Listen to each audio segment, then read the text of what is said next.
にちは。今回は推しの子第21話への視聴者の反応をご紹介します。この動画では最新アニメの視聴者の反応や感想をご紹介しています。みんなの解釈や考察を知るとアニメ視聴の楽しみが増えると思いますので、ぜひ最後までお楽しみください。舞台終わってようやく面白い推しの子が戻ってきたか。ついに宮崎にも聖地が。まあ高千穂自体がマジモンの聖地みたいなもんやが。アクアの復讐終わった。つきものが取れた良い顔するようになったな。姫川の戸籍上の父親がだいぶ前に姫川の母親と心中したってこと。復讐劇終わった。これからは平和に見られるな。終わるわけない。アクアが復讐やめちゃったらこのお話やることなくなってまうやん。周りに好感度高い美少女だらけなんだからやることだらけだろうが。敵はすでに死んでいた。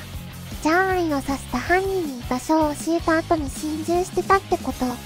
ミュージシャンの線もあるかもしれないって言ってたけど、何かそういうエピソードあったっけ？復讐の人生を歩んできたから、単に関係ありそうな人物は片っ端から疑う癖がついてたのだろう。愛を殺したまたは殺した事件に父親が関わってるとの前提で父親探し。半分血のつながった兄弟姫川登場。姫川の父親はすでに死んでいることがわかる。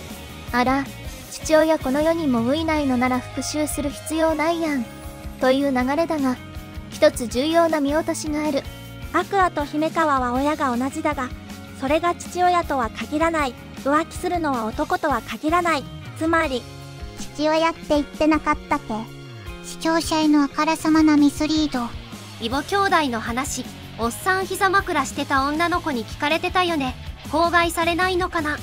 姫川はプロの店でないと遊べないと言ってたから、アーミーって口は固いんじゃない。姫川の自宅、こんなに豪華だったかと思って原作読み直したら全然違うやん。原作はニトリで売ってそうなテーブルだったぞ。アクアパートからの B 小町パートの落差がすごかったな。いろんな意味で打算的な重曹ちゃんとルビーちゃんに心をえぐられるメムチョにはだったわ。重曹ちゃんが舞台やっててルビーちゃんが遊んでる間にメムチョは一人頑張ってたのに、もっと評価されるべきだ。動画配信者が高価なものを買って動画の経費にする話面白かった。ああいう業界話が面白いわ。YouTuber の世界ってこんな感じなのかとヘラヘラ見てたら、税金の話で一気に現実に引き戻された。動画に出したもの全部経費にするって税務署認めてくれんの？全部ではないけどある程度は認める。収益として出たものなら。経費が出ると言った時の低い声がメムチョの巣の声だろうか。みそじ手前の年季の入ったボイスだったぜ。個人タクシーが NG なのは簡単に優さをばらすから。ああ、なるほどね。大手はそういう教育もしてて意識も高そう。タクシーチケットが東京無線発行のものだからじゃないの？帽子かぶったパジャマルビーちゃんかわいい。やだやだやだやだのびたかしただだっこルビーちゃんかわいい。俺たちの推しの子大2期ルビーちゃんのターン、ようやく始まったな。ルビーのパジャマが今時のアニメや漫画ですらあんま見ないタイプの古典的なやつだった。みやこさん本当にルビーには甘すぎ。やっぱほぼ自分の娘として育ててきたから可愛いんだろうな。それか幼少期の神の啓示に従ってるか。ルビーが愛の子供であることを隠すためにポスターを剥がすべきか悩んでたけど、新生 B 小町なんだから先輩に敬意を表する意味で飾っているということにすれば問題ないんじゃないか。それはそれで嘘をついてるようで心苦しいのかもしれないけど、ルビーちゃんは B 小町って名前で失踪扱いの先生に見つけてほしいんだな。先生はそばにいるよ。見つからず失踪扱いってことは先生の遺体埋められちゃったか。次回から先生とサリナちゃんは過ごした病院のある地に行くのね。早く宮崎編来い来い。若くて可愛い子を見るとやる気が出るよね。ルビーちゃんの光を見てスランプ音楽家が立ち直ったぞ。そりゃルビーちゃんから直接応援動画なんて送られたらおじさん元気になっちゃうわ。氷室京介なのか小室哲哉なのか。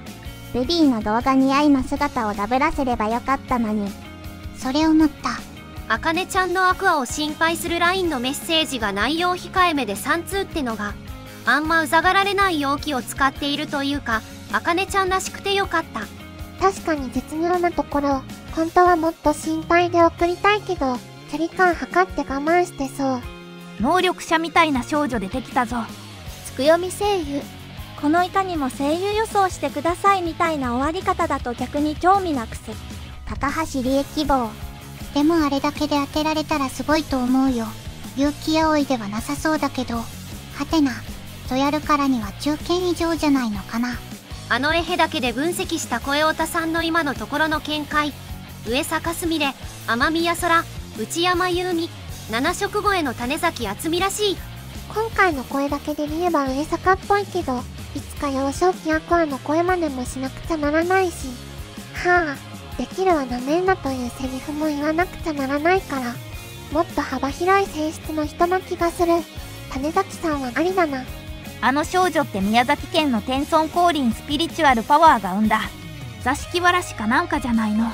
たくさんアニメ見てきたおじさんは知ってるんだ。だいたいああいう不気味な登場シーンかました人愛はシリアス長続きしないでお笑い枠になって主人公の部屋でおかしくい散らかすネタキャラなるんだ。舞台も終わったし、父親も判明したらしいしで一区切りです。やっと妹の出番が来ましたというところですが、やっぱり主役はアクアなんですよね。次は宮崎旅行に行くらしいですが、残りのは数だと何かいいところで終わりそうです。そこが悔しい。ルビーのアイドルとしていられる時間の焦り。そこに新生ビーコ町としての輝きを増し、天宮先生に私を見つけてほしい。確かな乙女心が垣間見えるのが好きです。その一歩として、作曲者の日村さんに動画を送る姿もけなげで最高です。プライベート編スターと異母兄弟が見つかったが、父親は心中していたってね。復讐はどうなる？そもそも不倫だったのか疑問は尽きないけど、アクアから覇気が、カナとアカネのアクア愛が半端ない。嫉妬や心配で溢れてる。復讐の相手はすでにいない。呪われているアクアの日常がやりきれないのに、お兄さんの顔に戻ってしまうんだ。アクアの人生が救われることを願う。そしてルビー側の物語が動き出すのですね。ルビーの直球なところに動かされる作曲家の単純さ。誰に伝えるメッセージか考えさせられます。ついに復讐という呪縛から解放されるアクア。本当に先の展開知らないけど、やっぱりアクアは黒い星を目に宿してる時が一番輝いてると思うんだ。このままあっけなく終わるわけないよな。サブタイの付け方が、星の子はほんと毎回秀逸すぎるんだよな。解放。あのつきものが落ちたようなアクアの鳴りの声と穏やかな表情に、うまく溶け込むサブタイだよ。まあ最後の最後で新たな展開へのシナリオ解放っぽいけど。書けない大御所作家というあるあるストーリーで、こんなにリリカルなアニメ表現をぶっ込むなんて、アイドルの輝きが人の原動力になる場面が美しく描かれていて、泣くはずのないシーンなのに泣いてしまった。アクアの復讐はむやむやになったけど、パジャマ姿のルビーは癒し。久しぶりのアイドルパートは、舞台編が真面目すぎたせいかほのぼのしてる。未成年に振り回されるメムチョ悪いツッコミ役。アクアの前世関連の話にシフトしそうで先が気になる展開。ルビーの心からアイドルを好きな感じが、早く愛に近づきたい感じが、純粋なところが良いよね。カナのアクアへの気持ちもめっちゃ溢れ出ちゃってたし、ネムチョは YouTube 頑張ってて癒しもくれてやっぱり最高だし、圧倒的箱推しになっちゃってるよね。父親は死んだとのことだけど、アクアさんの復讐人生はここで終わるのだろうか。シリアスな要素はまだあるけど、いろいろと早期解決していったら、メムチョの年齢だけが深刻になってくるな。最後の演出、すごくいいな。期待に満ちたアクアに対して、謎めいた少女が姿を現すという演出が恐ろしい。というかあと3話でアニメオリジナルまで入れるとは思ってなかったけど、原作からのカットも少ないし、見やすい構成だな。推しの子のラスト、ついにあの子が出てきたか。声優さんはハテナでお楽しみにってことか。ところで残り3週で終わるのか、多分あのシーンで終わるのだろうけど、一期とは逆で最終回を90分スペシャルくらいにしないと終わらなくないか。最後までご視聴いただきありがとうございました。皆さんのご感想や注目ポイント、考察などありましたらコメントで教えていただけると嬉しいです。このチャンネルでは最新アニメのみんなの反応や感想をご紹介しています。様々な考察や多様な意見を聞くとこれまでなかった視点が増えてアニメ視聴の新しい発見があるかもしれませんので、ぜひチャンネル登録とグッドボタンをよろしくお願いします。それではまた次回の動画でお会いしましょう。